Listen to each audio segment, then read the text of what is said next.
¿Qué tal? Muy buenas noches. Estamos aquí en la Fuente del Bombillo para analizar una vez más un tema social de alta importancia que yo quiero defender en el aspecto de que los medios de comunicación no tenemos por qué, o no debemos, por qué tocar o analizar ciertas situaciones especialmente dramáticas porque toque, o sea, porque hay un día especial, o un mes especial, o una semana especial para hablar de un tema muy singular, en este caso el de la violencia de género. No, yo creo que es un tema que es continuo, lamentablemente. Informativamente hablando, tenemos que estar siempre encima de ello, sobre todo para, de aquí a un tiempo, que algún día soñaremos en ello, pues desaparezca como tal, como violencia. Para eso tenemos a una amiga de la televisión, Laura Segura, máxima responsable de la Oficina de Acción, Reconocimiento, Control... Buenas noches, José María. Jefa de la Unidad de Coordinación contra la Violencia sobre la Mujer. Lo digo con cierta ironía porque lo de coordinación indica la altísima responsabilidad de esta oficina, el tema que tratáis, pero exactamente ¿qué se coordina? Porque obviamente la oficina es muy pequeñita, pero la coordinación es muy amplia. Sí. Así que, ¿con quién contactas? Bueno, las unidades de coordinación tienen una serie de funciones muy amplias, es verdad que surgen a partir del 2006, con el catálogo de medidas urgentes contra la violencia de género, y en el 2007 surge una instrucción conjunta que define cuáles son las funciones de las unidades de violencia en un principio, en los primeros momentos en los que en este país empieza a existir una ley de violencia de género. Por lo tanto, las funciones en un principio eran bastante más limitadas, pero han ido creciendo conforme el término de violencia de género también va creciendo.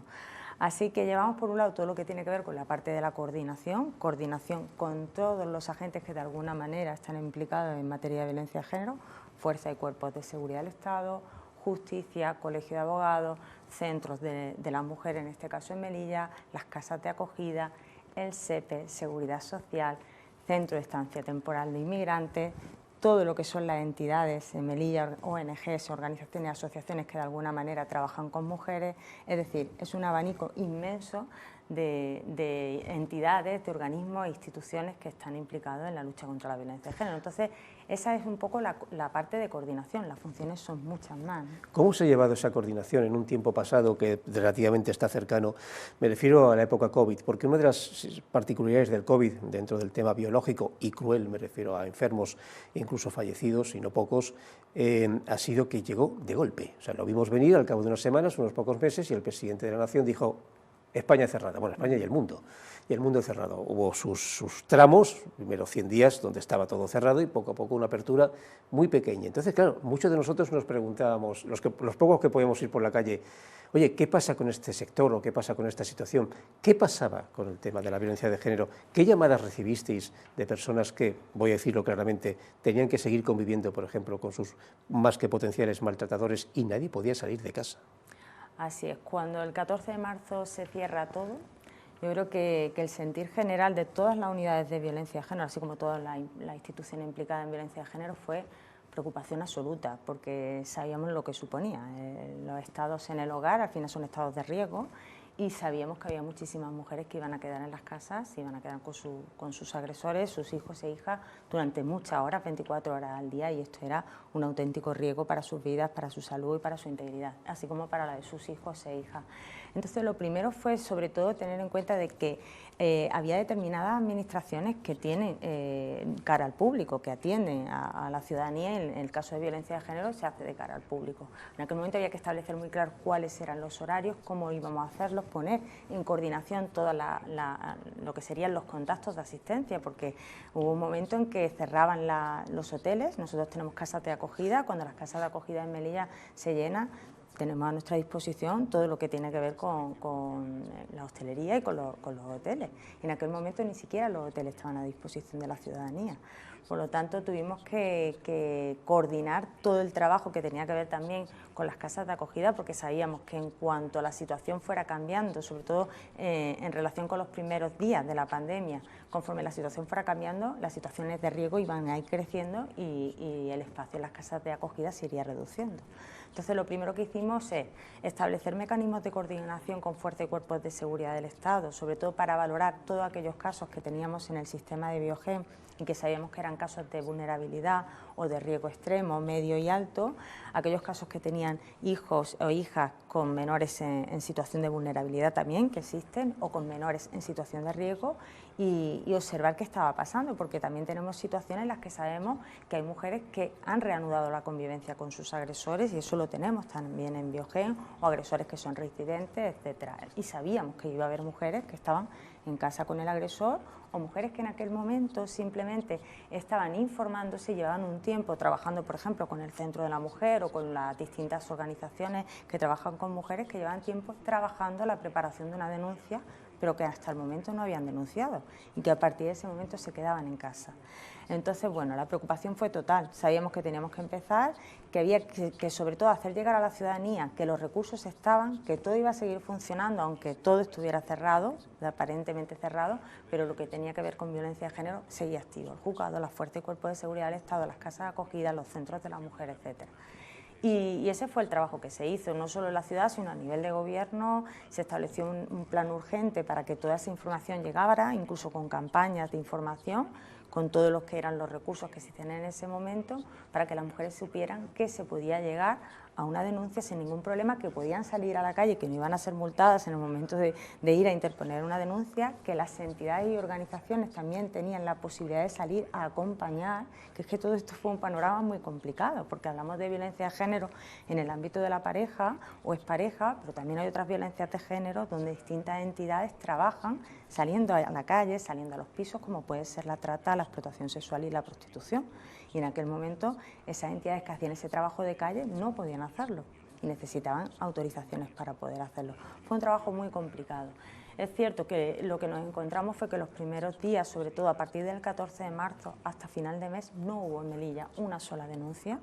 Habíamos tenido 11 denuncias hasta el día 14 y separaron las denuncias. ¿Eso por qué ocurrió? Porque recuerda aquella estadística que me la comentabais, porque nos hacíamos muchas preguntas de cómo podía ir la sociedad en muchos parámetros, los dramáticos y menos dramáticos. Y cuando nos llega ese primer dato, yo no sabía cómo tomármelo. Digo, ¿es bueno o es malo? Era malísimo, porque además lo que nos dicen ahora los datos a tiempo pasado es que en todas las violencias que tienen que ver con el ámbito familiar, las violencias en el ámbito intrafamiliar, de padre a hijo, hijo a padre, etcétera, todas aumentaron, las denuncias crecieron, sin embargo en violencia de género descendían. Eso nos decía que el origen de la violencia de género es otro y que está claro que lo que se dio en aquel momento es que el poder se estaba ejerciendo. En la casa había un poder, había una sumisión y por lo tanto había menos situaciones en las que las mujeres dijeran voy a salir, o que se crearan en esos momentos de tensión, en muchos casos porque ellas estaban aguantando situaciones por tal de no generar cualquier situación que pudiera poner su vida en peligro. Y entonces hubo un primer mes en que las denuncias prácticamente hasta final de marzo casi no es que no hubo denuncias, y en el mes de abril, si no recuerdo mal, fueron 11 denuncias, el mes que menos denuncias hemos tenido en los últimos años, y a partir de ahí empezamos a ver un leve crecimiento que ciertamente ni siquiera hemos recuperado ahora mismo en estos momentos. Seguimos estando por debajo de lo que eran las denuncias antes del año 2019. Y seamos sinceros, es una cifra engañosa, no es que vayamos mejor. Está claro, los datos nos dicen que el 80% de las mujeres no están denunciando, eso nos dicen las estadísticas, nos dicen las víctimas mortales también, los datos de víctimas mortales. Que es cierto que también era un dato que refleja qué pasó en aquel momento.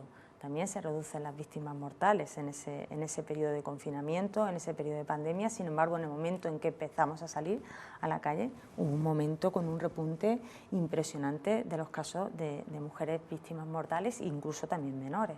Así que los datos de violencia de género tienen una valoración clara, sobre todo en pandemia, y nos demuestran claramente que nada tiene que ver con el resto de las violencias.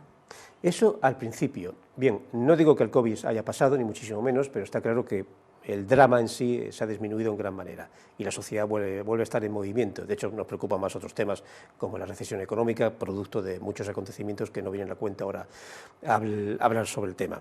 Pero, por ejemplo, una de las particularidades fue que la frontera se cerró y si bien se ha vuelto a abrir, ya no es la misma frontera, eso está claro. Ni siquiera será la misma frontera con la aduana comercial cuando ésta se abra, ya no hay 20.000, 30.000 personas que entran y salen libremente, eso. Le recuerdo que le pregunté a los responsables de educación, sindicatos, al director territorial, cómo hemos perdido, y se dan ya por perdidos, a los famosos alumnos marroquíes, porque las familias ya no están aquí. ¿Qué contacto teníais antes de toda esta situación con las personas que podían venir de Marruecos, casi esconderse, y por personas me refiero a mujeres, porque eso también se habrá perdido. Teníamos casos de mujeres, además mujeres que estaban en Biogen, teníamos casos de mujeres en el CETI. Es cierto que la situación en el CETI ahora mismo cambió por completo, prácticamente hay una mujer en este momento, y teníamos casos de mujeres en el CETI, pero los casos sobre todo que sí teníamos en ciudad, por mí pasan todas las denuncias, leo prácticamente todas las denuncias porque la ciudad es pequeña y me lo permite. Cada vez que hay una denuncia pues la reviso, veo qué ha pasado con este caso, hacia dónde va, si se continúa, si no, si hay una reinserción por parte del agresor, si continúa acercándose a la víctima, etcétera. Entonces, en aquel momento lo que sí estábamos observando es que la mayoría de las mujeres que denunciaban con nacionalidad marroquí eran mujeres que vivían en la ciudad. Mujeres que podían estar en situación indocumental, pero viviendo en la ciudad. No tanto mujeres que pasaban y denunciaban aquí, sino mujeres que vivían aquí. ¿Y siguen aquí? Mujeres que vivían aquí, mujeres con hijos nacidos aquí, a las que los agresores las tenían sin documentar. Ajá. Que eso es una realidad que tenemos en la ciudad y que sigue existiendo en nuestra ciudad. Personas españolas, hombres españoles, con sus trabajos aquí, con mujeres sin documentación, que es una forma más de ejercer violencia. Esto es algo que yo he hablado en muchas ocasiones con las responsables de las casas de acogida. Mujeres que no tenían ninguna documentación, que han tenido incluso que ver cómo a sus hijos son trasladados a un hospital en Málaga y no tener documentación y estar totalmente inexistentes. Y es una forma también de ejercer violencia sobre ellas.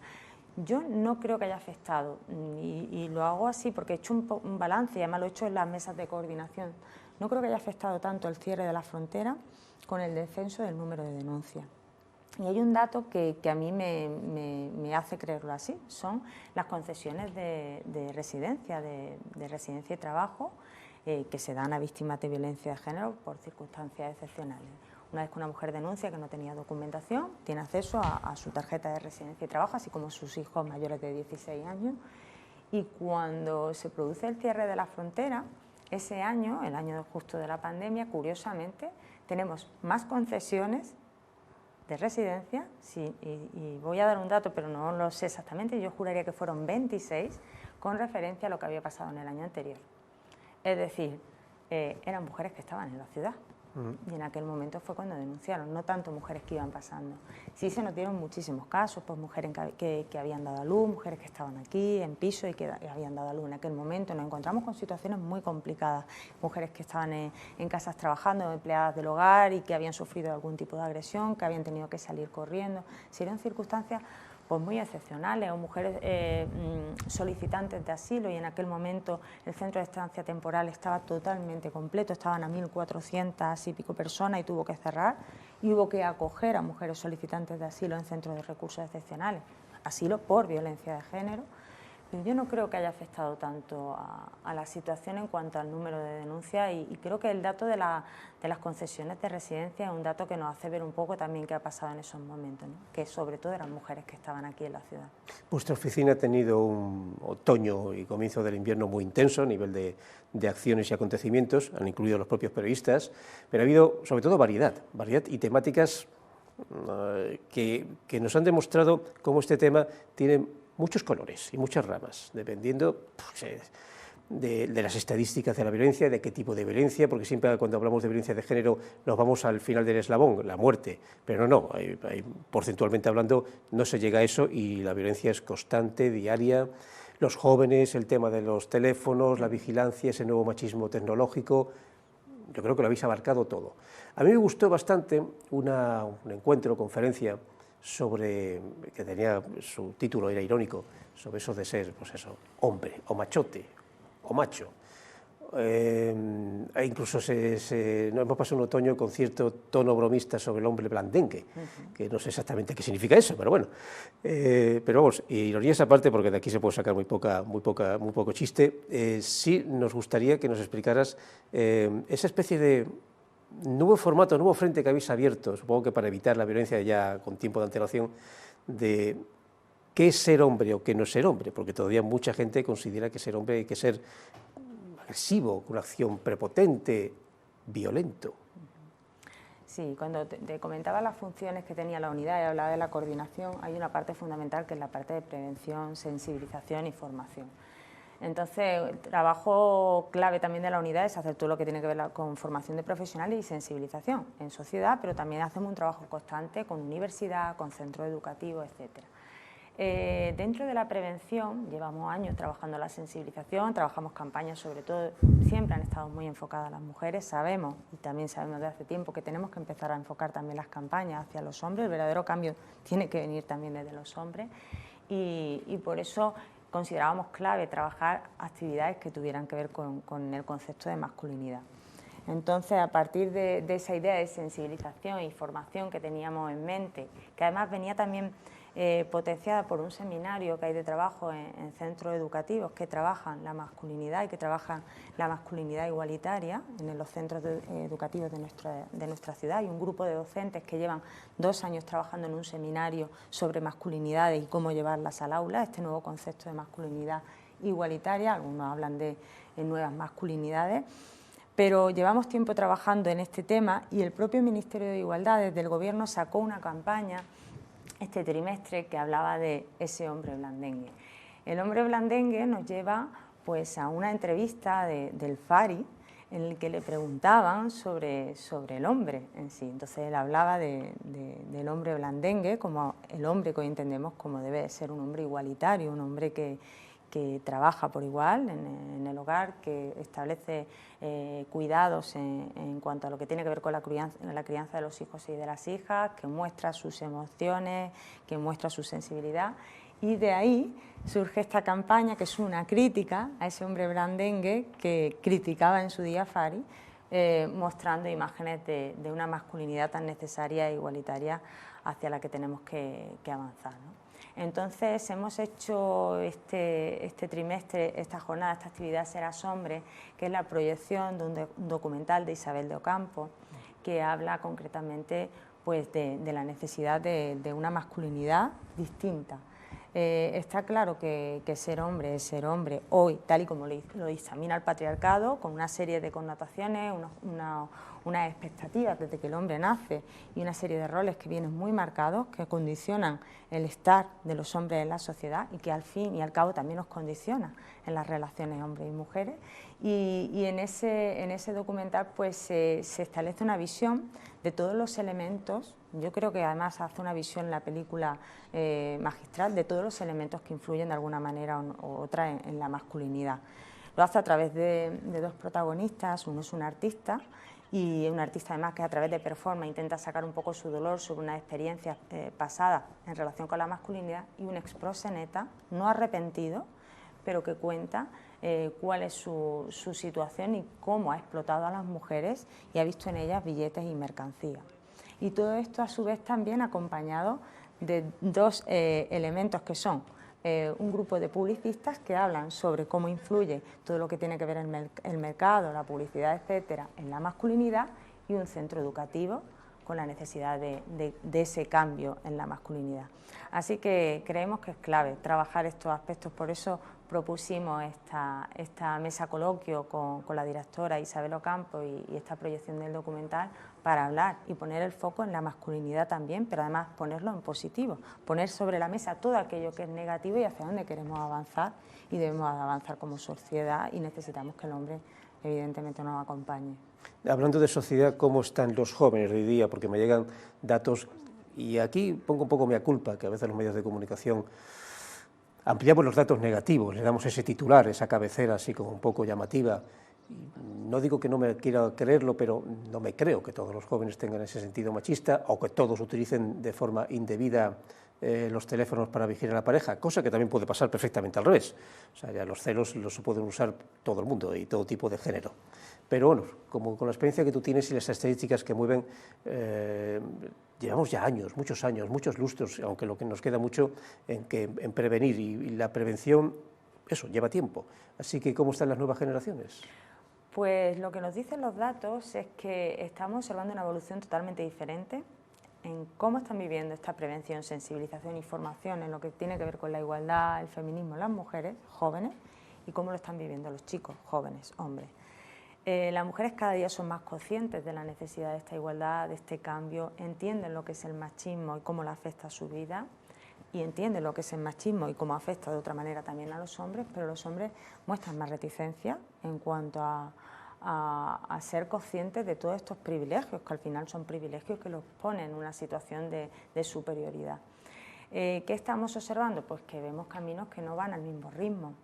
Y hablábamos de que uno de los elementos clave en la violencia de género es el control, es el poder, y ahora los jóvenes tienen dispositivos que permiten ese control y ese poder a golpe de clic.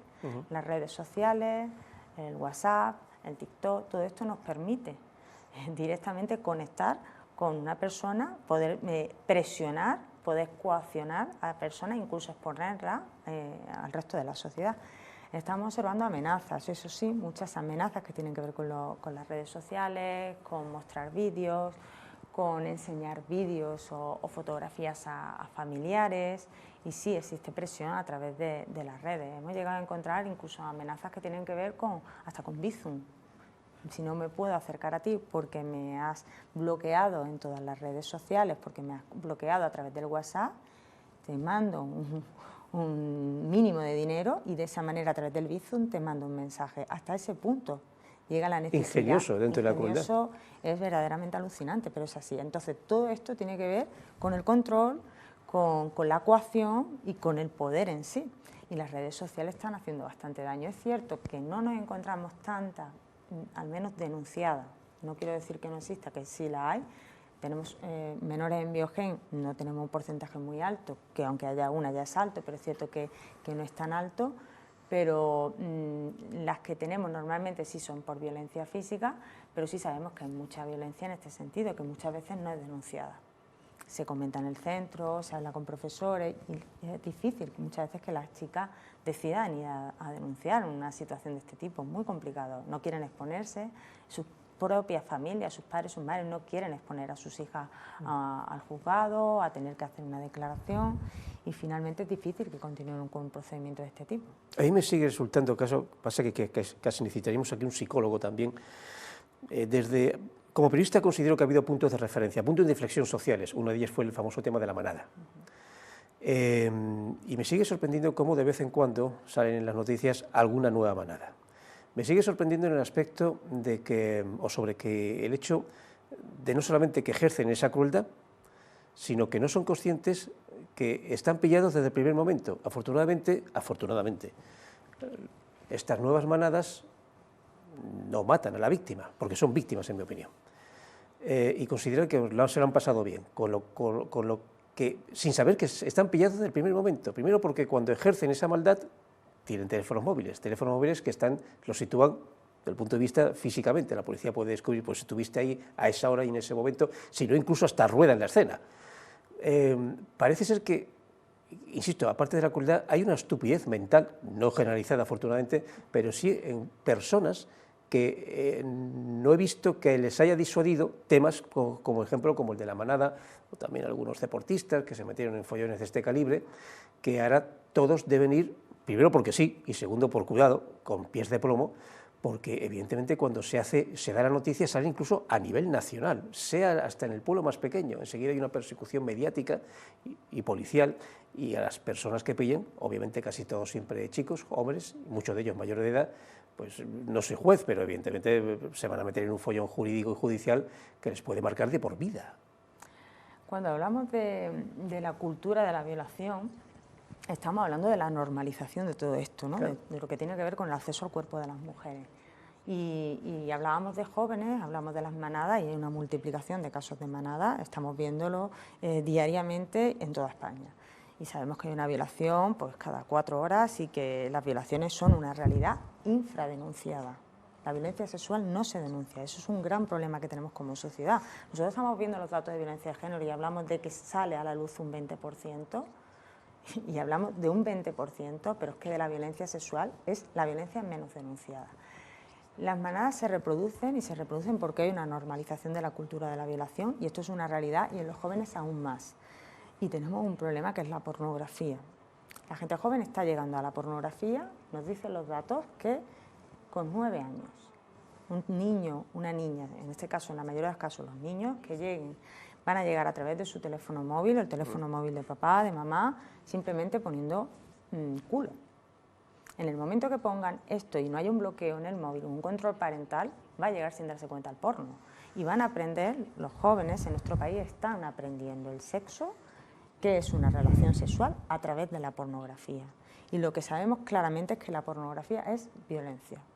Están accediendo a unas imágenes que ofrecen manadas, imágenes que ofrecen a la mujer como un objeto, imágenes que están utilizando a mujeres que hoy sabemos que muchas de ellas vienen de la trata, que esto es otra realidad. Las mujeres que están en el ámbito de la prostitución, que han sido tratadas, explotadas sexualmente, están en estos momentos cambiando, van pasando de la prostitución a la explotación, al porno, según nos interesa como sociedad, y en este momento muchos jóvenes están accediendo a la pornografía como modelo de educación sexual y por lo tanto entienden que el acceso al cuerpo de las mujeres es un privilegio más. Esto es una normalización en nuestra sociedad y es lo que hablamos como cultura también de la violación. Y por lo tanto necesitamos una condena social rotunda en todo lo que tiene que ver no solo con la violación en sí, que está claro que ahí es cuando nos echamos las manos a la cabeza, pero es que hay todo lo que viene con anterioridad, que es la necesidad de una educación sexual en las escuelas. Educación sexual, hablamos de una educación sana, de que los chicos y las chicas no solo sepan cuáles son las medidas para no quedarse embarazadas o las medidas para no dejar embarazada o para no contraer una enfermedad infecciosa de transmisión sexual, sino cuáles son relaciones sanas para hombres y mujeres y que los chicos sepan claramente que lo que se ve en el porno no tiene nada que ver con una relación sana, porque cuando lleguen a las relaciones de pareja se van a topar de lleno con un auténtico fracaso. Y esto tiene que ver con el acceso al porno de la gente joven, al porno de los chicos jóvenes y no tan jóvenes, y luego a su vez también con la práctica, el llevar el porno a la práctica se lleva en la prostitución. Las mujeres que son prostituidas finalmente están diciendo, además así lo dicen todas las entidades especializadas que trabajan con mujeres que están en ámbitos de prostitución, que están viendo cómo aumenta la violencia en los espacios donde están siendo prostituidas y cómo están sufriendo concretamente, además, con aquellos elementos más buscados en este momento, en cada momento en la pornografía, se reflejan directamente en las agresiones que sufren las mujeres prostituidas. Volvemos a Melilla, porque en general estos temas son generales a nivel nacional, por no decir internacional, pero volvemos a Melilla en el aspecto de que siempre cuando hablamos de violencia de género, hablamos de tu oficina de coordinación, nos centramos en eso, en la violencia. Exterior, interior, fuera, en casa, pero solemos aparcar, no sé por qué, solemos aparcar el tema de la prostitución, aquí en nuestra ciudad. Vamos a empezar un poco a nivel estadístico. Volvemos a la frontera. ¿El cierre de la frontera hizo disminuir la prostitución? Lo cual me hace indicar una segunda pregunta. ¿Una frontera abierta invita a que haya más una cadena de prostitución en Melilla? Hay lo que nos comentan las entidades especializadas aquí ahora mismo en la ciudad y aquellas organizaciones que estaban trabajando con mujeres en aquel momento, antes y han seguido posteriormente, es que ha habido una invisibilización. Y eso es una realidad. Las mujeres estaban en la calle. De hecho, pues había determinadas barriadas, asociaciones de vecinos que se quejaban, ¿no? Y se planteaba, existe una realidad que hay mujeres que se están prostituyendo en la calle. En el momento que empieza la pandemia, hay un momento en que muchas de ellas venían y iban, dejan de pasar, no pueden venir, por lo tanto hay un descenso de las mujeres que estaban, por ejemplo, asistiendo a determinadas organizaciones en la ciudad y que las acompañaban, etcétera, pues, en proyectos, en ayuda sanitaria, en mil aspectos de servicios sociosanitarios en los que trabajan las entidades, pero hay un momento claro en el que desciende el número de mujeres con las que están trabajando las entidades, pero también saben que se están dando situaciones en pisos totalmente invisibilizadas. Y lo que ha pasado es que ha terminado la situación de pandemia y confinamiento, pero estas mujeres siguen invisibilizadas, no están. Porque yo me aclaré, el COVID lo ha empeorado todo, o sea, ha hecho que el mercado sea más íntimo interno, doméstico. Así es. Eso es lo que estamos observando y es lo que hemos planteado. En septiembre tuvimos unas jornadas de trata donde además tratamos concretamente el tema de la prostitución porque quisimos poner el foco sobre todo en la demanda y en la necesidad de ese cambio social para que entendiéramos que la trata está directamente relacionada con la explotación y la prostitución y una de las conclusiones a las que llegábamos, y así lo decía por ejemplo Melilla Coge, que es una de las organizaciones que más experiencia tiene en este espacio, lo explicaban así. Tenemos una preocupación inmensa porque estamos viendo que las mujeres que estaban siendo prostituidas ahora mismo son invisibles. Es que ni siquiera están, no están en el debate social, no están en la sociedad y ya no están en las calles. y eso no quiere decir que no haya prostitución. Claro, los vecinos ya no protestan porque no las ven, pero a verlas todavía están. Sí. Ese es un problema. Por cierto, estas mujeres, en principio, entiendo que aparte de la acción de la prostitución, habrá casos de puro chantajismo, o sea, quizás sean madres todas jóvenes o no todas, con hijos que tienen que cuidar, con hijos aquí o hijos allí. No sé hasta qué punto, pues eso, los proxenetas se aprovechan de la situación de que somos ciudad fronteriza, de lo cual siempre eso da un color aún más complicado a la prostitución. Así es, en su mayoría madres, de los casos con los que hemos tenido que intervenir, y ha intervenido la unidad, porque hemos tenido casos que verdaderamente han sido considerados como explotación. Es difícil, todo esto es complicado, pero hemos tenido que derivar a mujeres fuera de la ciudad y en su mayor parte pues madres, madres con hijos aquí y madres con hijos aquí e hijos allí, con esa doble problemática, ¿no? Y cuando empiezan a ser atendidas pues, y consiguen salir de la situación de prostitución con un sentido de culpa de cómo voy a estar yo aquí en este recurso donde me estáis dando todo, mientras yo tengo a mi hija o mi hijo todavía allí, algo tengo que hacer, no estoy ganando dinero. Entonces, claro que hay coacciones y presiones. Es una parte más de todo lo que tiene que ver con la violencia de género, José María. Por eso decía que el espacio es tan amplio, está la violencia de género en el ámbito de la pareja y expareja, que es el que todo el mundo conoce, pero tenemos las violencias sexuales, tenemos la explotación sexual, tenemos la prostitución forzada, todo totalmente relacionado. Y es un campo de trabajo inmenso donde tenemos que hacer mucha sensibilización todavía, porque hay otras violencias que tienen que ver con la violencia de género que están mucho más normalizadas y que son más invisibles. Melilla, Ceuta es siempre, atención, no siempre en lo negativo, que quede claro, pero es siempre un poco, tiene ese sentido especial al ser ciudad fronteriza, las únicas ciudades o provincias de la Unión Europea que dan frontera, nada más y nada menos que con todo el continente africano. Cuando hablas, supongo que habrá reuniones a nivel peninsular y te preguntan tus experiencias aquí y siempre marcáis una diferencia, porque entiendo que la prostitución puede ser cuantitativamente mucho más alta en una provincia, que diría yo, Comunidad de Madrid, y más singular, sino incluso más cara, ciertas ciudades de la Costa del Sol por el nivel alto de vida, pero el nuestro es particular. Sí, es particular. Es particular a nivel cultural, es particular a nivel frontera. Es cierto que, de hecho, la unidad de violencia ha intervenido en las jornadas que hacemos con el resto de las unidades de España, en colaboración además con la fiscal aquí de violencia de género, con Laura Santapau, y hemos ofrecido jornadas de formación al resto de las compañeras de unidad de España en relación a lo que tenía que ver con la trata, explotación sexual y también en el ámbito de asilo, de protección internacional, que también hacemos un trabajo importante con ACNUR.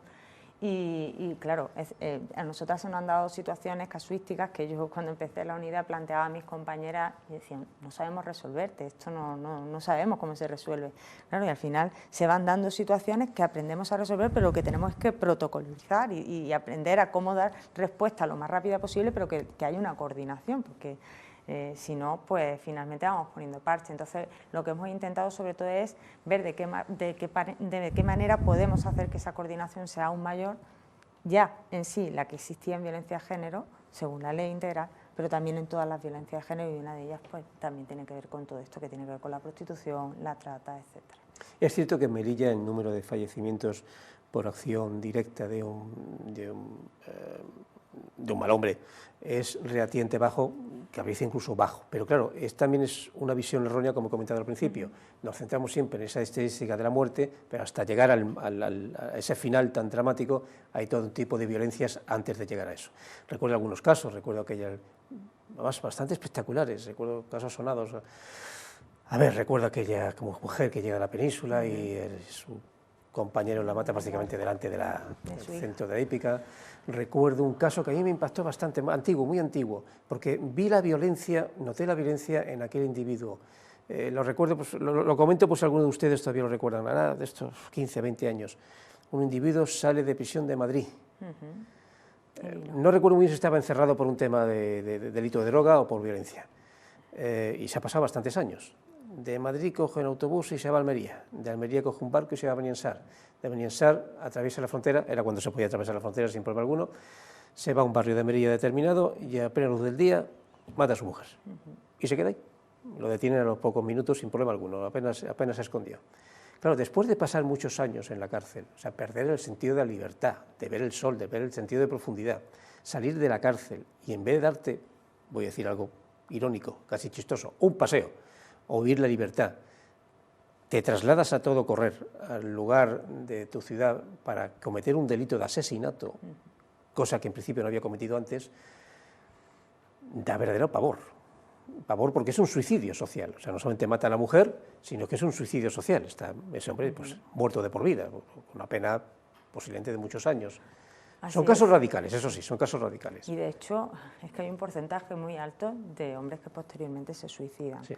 Está claro que en Melilla hemos tenido 5 casos de víctimas contabilizadas como víctimas mortales de violencia de género, 5 que hayan entrado en la estadística. Hemos tenido más casos que ahora mismo serían contabilizados como feminicidios. Sabemos que hasta el momento, desde que se empezaron a contabilizar las mujeres víctimas mortales en el ámbito de violencia de género, en el ámbito de la pareja o expareja, en Melilla tendríamos 5, pero hemos tenido algunos casos que, según las últimas estadísticas, las que empezamos ahora mismo a poner a la luz, que es fundamental, tendríamos también feminicidio sexual. Y tuvimos 5 casos hasta el 2017, si no recuerdo mal, fue el último caso, y a partir de ese momento no hemos tenido, pero evidentemente en la punta del iceberg. Tenemos prácticamente una denuncia diaria.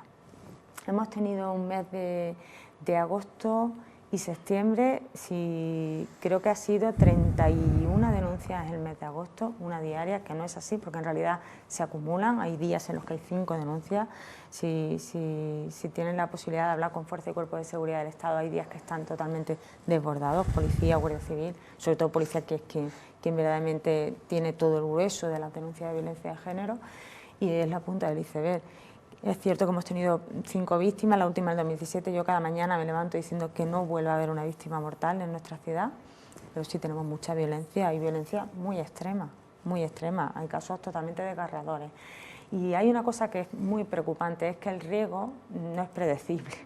Biogen es una herramienta ejemplar, es una herramienta además que ha sido observada para ser copiada en otros países, porque supone una coordinación de todas las instituciones, ahí están volcados todos los datos, nos permite estar totalmente coordinados. Yo tengo acceso a toda la información en cuanto a denuncias, medidas judiciales, si entra en una casa acogida, si una mujer es trasladada a otra ciudad, se coordina con el resto de las comunidades. Está toda la información, la predicción del riesgo. Pero es cierto que el riesgo es siempre un riesgo. Una mujer que pueda tener un riesgo bajo, en un momento es un riesgo extremo. Entonces, aunque es cierto que en este momento tenemos 200 mujeres en Biogen, creo que la última vez que di datos eran 190, estamos en torno a unas 200 mujeres ahora mismo en el sistema de Biogen en nuestra ciudad, es decir, 200 mujeres con protección policial, con un seguimiento policial.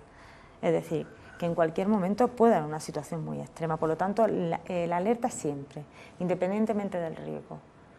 Algo más de 80.000 personas, 365 denuncias al año, casi 1 al día, que entiendo que seguirán sumándose el año que viene. No sé si también eso incluye que haya mujeres que puedan denunciar varias veces también, sí, que será el caso. ¿Es un porcentaje alto? Hay mujeres que puedan denunciar varias veces, pero en casos en Biogen, por ejemplo, es un caso. Aunque ella denuncie varias veces, sigue siendo un caso. Es un caso. Bueno. Exacto. Entonces tenemos 200 casos activos, es decir, 200 mujeres con 190 y tantas mujeres con protección policial y sus hijos e hijas con protección policial. Independientemente que hayan podido, es que algunas incluso han podido denunciar a 2 agresores. Distintos casos también. Y como te preguntaba, porcentualmente, ¿cómo está Melilla en relación a otras provincias? Estamos prácticamente igual. Vale. Estamos prácticamente igual. Estamos en número de denuncias prácticamente igual. En condenas, en casos que van a condenas es prácticamente lo mismo. Es cierto que podemos estar en cierto modo más tranquilas en el sentido de que es cierto que hemos tenido pocas víctimas mortales, hemos tenido 5 y desde el 2017 no ha habido alguna más, pero la alerta está siempre. Y además los momentos de riesgo sabemos cuáles son. Precisamente los momentos de riesgo son los momentos de separación, los momentos en los que sabemos que las mujeres en la mayoría de los casos son asesinadas. Sin embargo, los datos nos están diciendo que las últimas mujeres asesinadas en nuestro país hay un porcentaje altísimo, llegamos casi a un 70% cada año de mujeres que nunca habían denunciado. Es decir, que estas mujeres jamás habían denunciado. La mayoría de ellas seguían conviviendo con el agresor. Es decir, que a lo mejor podía ser el momento en que iban a iniciar un procedimiento para separarse o no, pero seguían conviviendo con el agresor. Por lo tanto, lo que estamos viendo, como decía, es la punta del iceberg. Es un detalle muy pequeño de lo que verdaderamente esconde todo lo que es la violencia. Hijos, niños, durante un tiempo cuando se empezó a hacer un seguimiento público de esta situación, que siempre la ha habido, pero bueno, yo calculo que ahora unos 20 y tantos años por fin la sociedad se ha volcado en estos temas, ya no son tabúes, no es un tema personal, un enfrentamiento de tema de familia. Los niños todavía han tardado en llegar al ámbito comunicativo.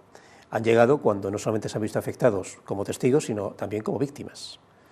No pocos niños fallecen al año, no pocos vídeos. Así que en ese aspecto, hablando de Melilla, ¿cómo tratáis el tema? ¿Cómo tratáis el tema cuando los niños, casi en general pequeños, o porcentualmente pequeños, son testigos de semejante situación?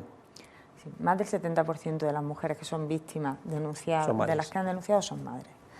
Tenemos más o menos, hay meses que es más, pero en torno a un 70-75% son mujeres madres, jóvenes, en torno a 20-35 años, es la horquilla de edad más amplia, y los hijos sufren la violencia directa y son víctimas absolutas de la violencia de género.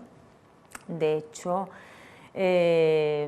así te lo relatan, tenemos muchísimos menores que, a pesar de lo durísima de la situación, son ellos mismos quienes llaman a la policía, menores que están dispuestos a contar a la Fuerza y Cuerpo de Seguridad del Estado lo que están viviendo en sus casas, menores que se interponen entre el agresor padre y su madre para que no les haga daño, y son víctimas directas de la violencia de género. Existe dentro del sistema de protección Biogen y dentro de lo que son las alertas que dispara Biogen en el momento que hay una predicción de riesgo, arroja el riesgo de la víctima, medio, bajo, no apreciado, alto, extremo, pero también arroja aspectos que tienen que ver con la situación de los menores, situaciones en riesgo y situaciones de menores en vulnerabilidad. Cuando hablamos de situaciones de menores en riesgo, estamos hablando de menores en riesgo a sufrir la violencia extrema que está sufriendo sus madres, y vulnerabilidad a su vez también por todo lo que tiene que ver con el aspecto también social. Pero en la mayoría de los casos lo que estamos viendo es que las agresiones se producen y se producen en presencia de los menores, en presencia absoluta. Y esto lo digo así porque es así, no es que hayan percibido los gritos, no, perciben la violencia, se interponen incluso en muchos casos, se esconden y reciben la violencia que están sufriendo sus madres. Son víctimas de la violencia de género junto con sus madres. Y es importante además decirlo así, porque lo que supone para las madres y para los hijos el haber sido víctimas de la violencia de género es un tema que da casi para un programa, porque estamos dando grandes avances en ese sentido, y uno de los grandes pasos es acabar con el régimen de visita de los maltratadores. Y yo creo que la ley de violencia sobre adolescentes y menores, que es una ley actual, que habla de la necesidad, que ya era una realidad, que ya se contemplaba, que además aparecía como una necesidad el acabar con este régimen de visita, pero no se estaba haciendo, no era la norma, y la norma debe ser esa. En el momento que un agresor está metido ya en un procedimiento penal, hay indicios de violencia, hay una orden de protección, una orden de alejamiento, o ya ni qué decir, una sentencia condenatoria, ese señor no puede visitar a sus hijos. Es que sus hijos, en la mayoría de los casos, no quieren ver a sus padres, temen ver a sus padres. Existen elementos de apego, evidentemente, la persona que ha convivido con ellos, y ellos, pues, como padres, pues tiene sentimientos contradictorios y duros, pero no le hacen ningún bien, y yo creo que es uno de los grandes avances en los que yo he podido observar en estos últimos años, el conseguir que los menores no tengan que irse con sus padres. Vamos a dejar o acabar no solamente el año, que lo estamos acabando, sino el hecho de, si no esperanzas, si un poco una línea más positiva. Con tu experiencia ves... no me disgusta a veces centrarme en las estadísticas, pero con tu experiencia ves que al menos la situación, estadísticamente hablando, se ha frenado un poco, o seguimos teniendo muchos frentes en este aspecto, sean jóvenes, sea la tecnología, sea la violencia, sea el número de fallecidas, que siempre se mantiene un número alto.